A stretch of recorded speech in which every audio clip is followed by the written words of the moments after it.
여기 아저씨는 41살, 마크 런스퍼드고요. 옆에 안고 있는 아기가 딸입니다. 9살, 제시카라고 하는데 이 애가 실종됐어요. 그것도 집 안에서 실종됩니다. 미국은 어릴 때부터 자식을 따로 재우잖아. 아침에 일어나서 제시카 방을 열어보니까 애가 없더래. 애 스스로 나갔거나 누가 밤에 들어와서 데리고 나갔다는 이야기인 건데 일어나기 힘든 방식의 실종이란 말이에요.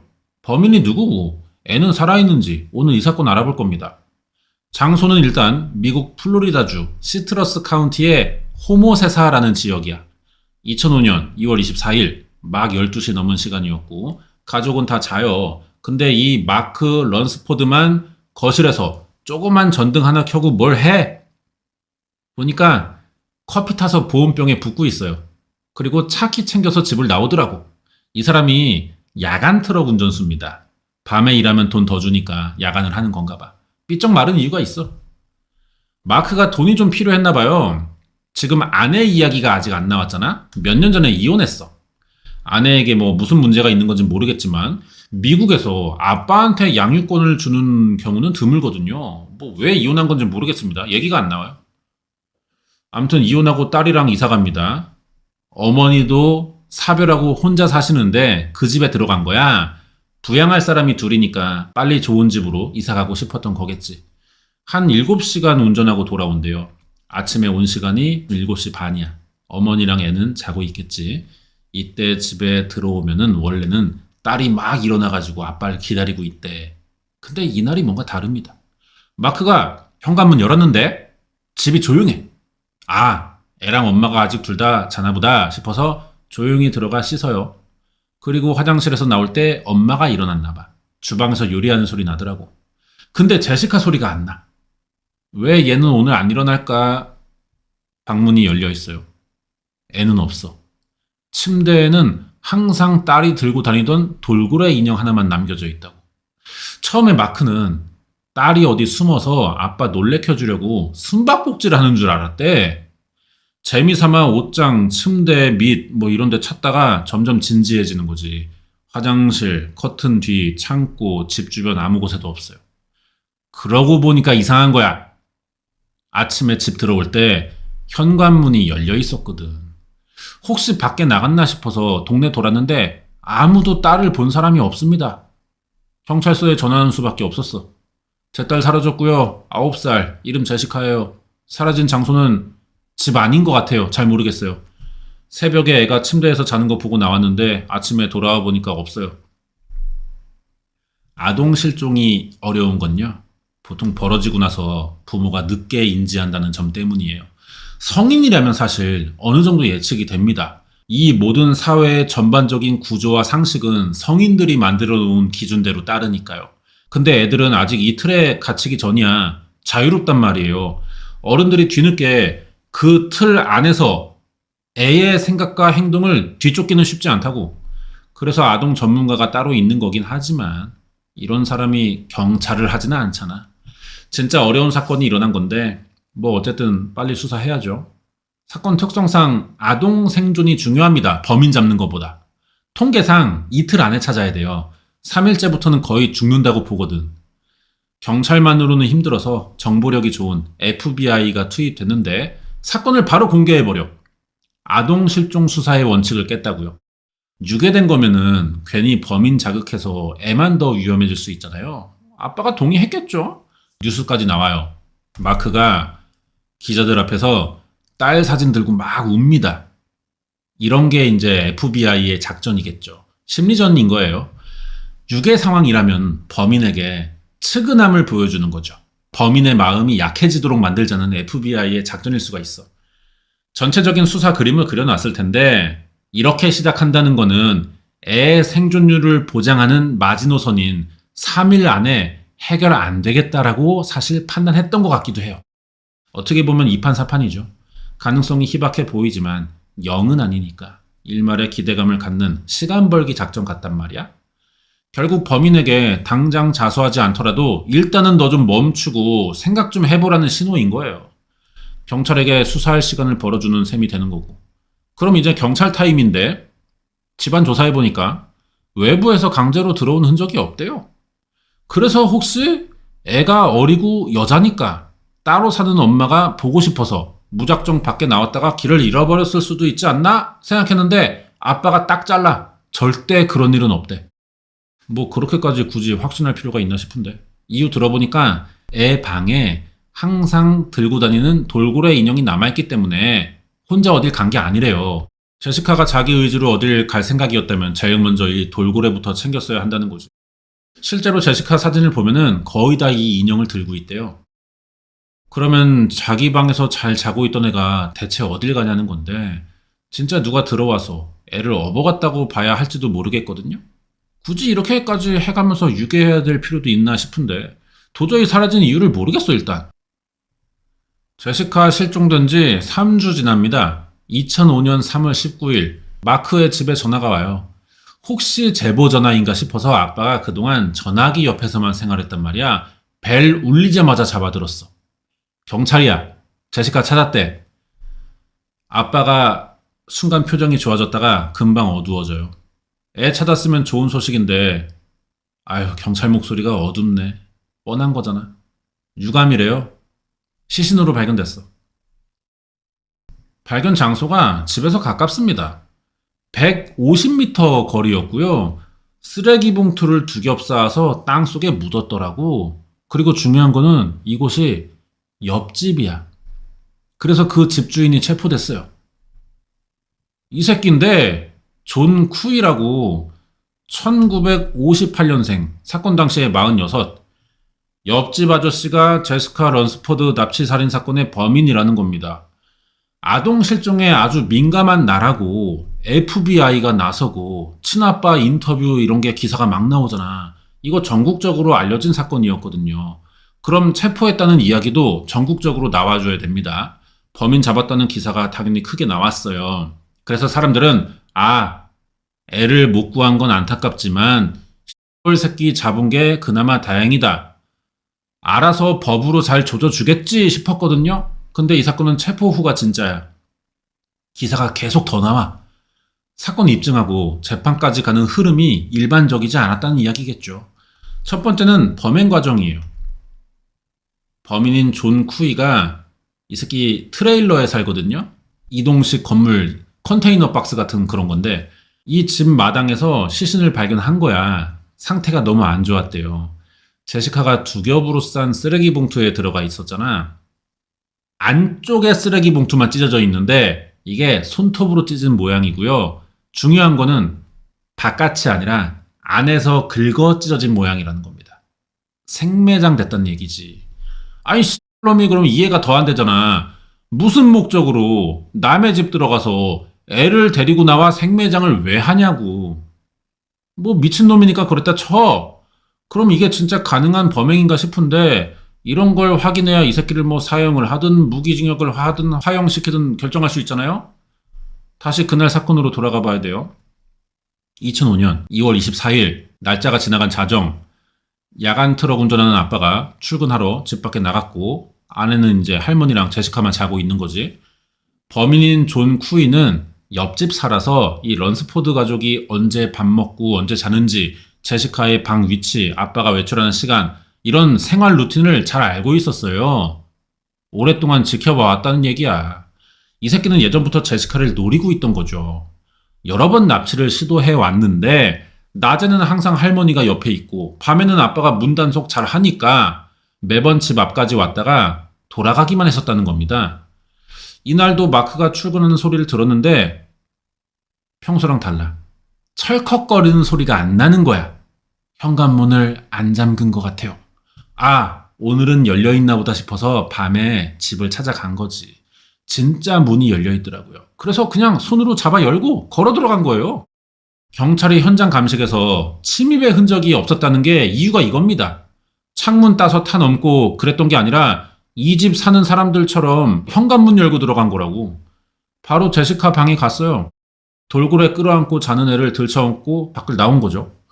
궁금한 거는 왜 제시카를 노리고 무단 침입까지 해가면서 애를 데려 나왔냐는 건데 이게 뭐 이웃 간의 소음이나 뭐 몸값을 받는 유괴 납치 이런 게 아닙니다. 대개 이럴 때는 이 새끼들이 아동 성애자야. 존 쿠이 체포하고 이 사건이 더 난리가 났다고 했잖아요. 이게 사건의 관심도가 더 오른 두 번째 이유인데 사실 이 새끼는 이미 범죄자였습니다. 전과가 한둘이 아니야. 수십 건의 절도와 무단 주거 침입, 무허가 무기 소지, 공공장소에서의 음란 행위, 바지 까고 흔들어 제꼈나봐. 이런 걸로 체포됐고 당연히 성폭행, 성추행도 있습니다. 아동 성범죄 전과도 있고요. 한마디로 애 키우는 집 옆에 조두순이가 들어와 살고 있던 거야.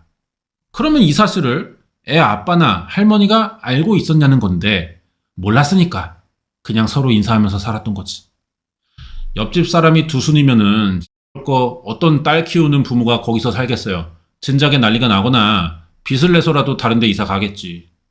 피해자들이 몰랐다는 건 어쩌면 당연한 건데 행정적으로도 있을 수 있는 일이라는 거야.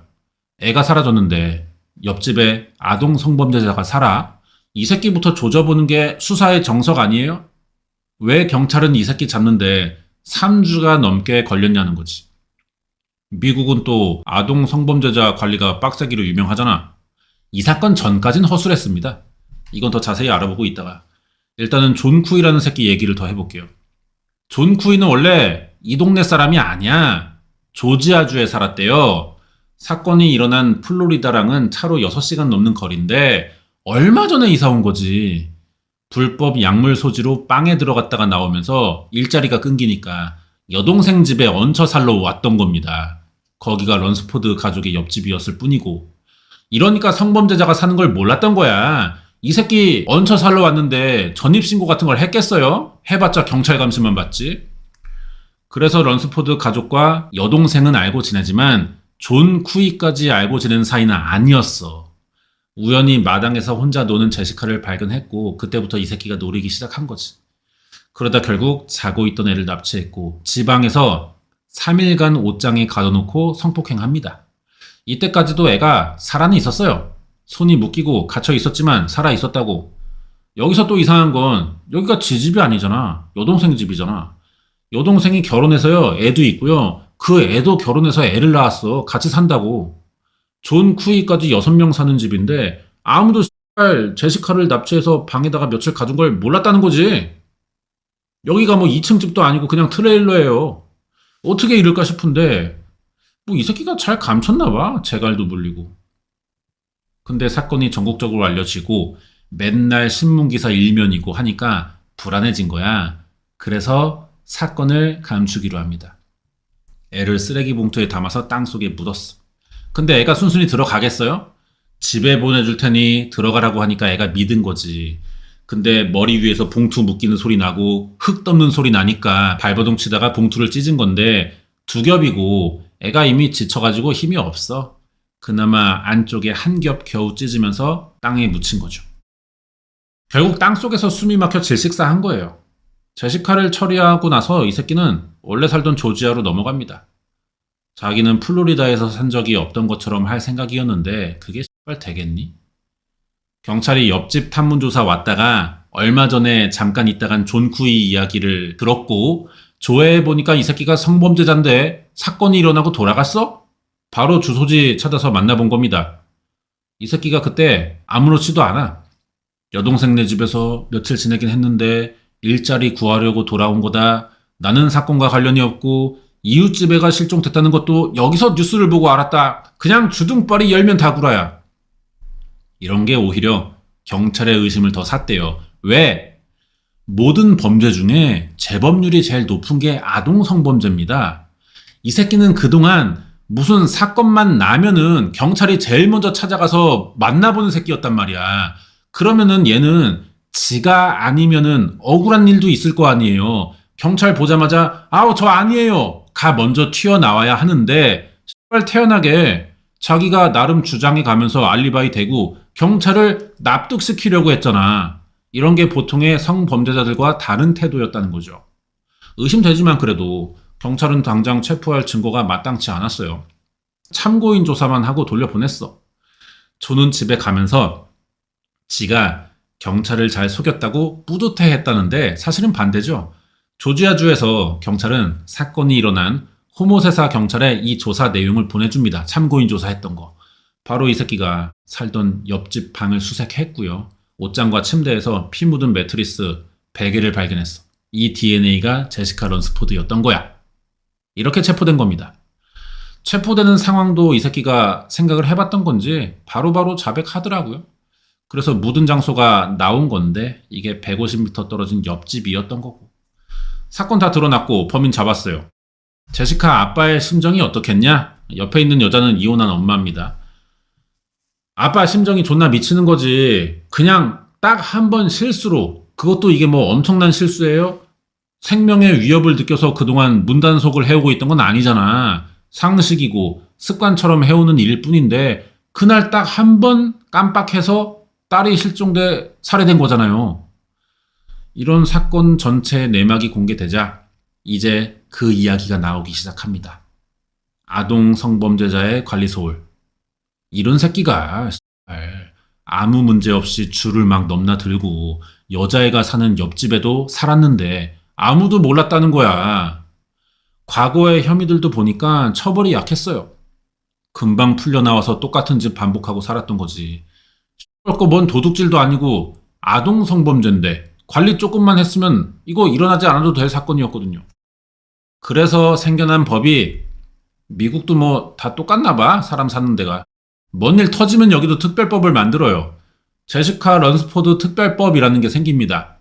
2005년 5월 플로리다주에서 제정된 법이고요. 내용을 보면은 일단 12살 이하의 아동을 대상으로 성범죄 저지른 새끼는 최소 형량이 25년부터 시작한대. 플로리다가 사형은 있어요. 근데 이게 죄질이 살인까진 아니니까 최대 종신형까지 때릴 수 있고 대신 가석방은 거의 안 된다고 합니다. 재범률 높은 범죄라는 걸 반영한 것 같고요. 당연히 전자발찌도 평생이야. 이러면은 출소해도 경찰이 항상 위치를 확인할 수 있겠죠.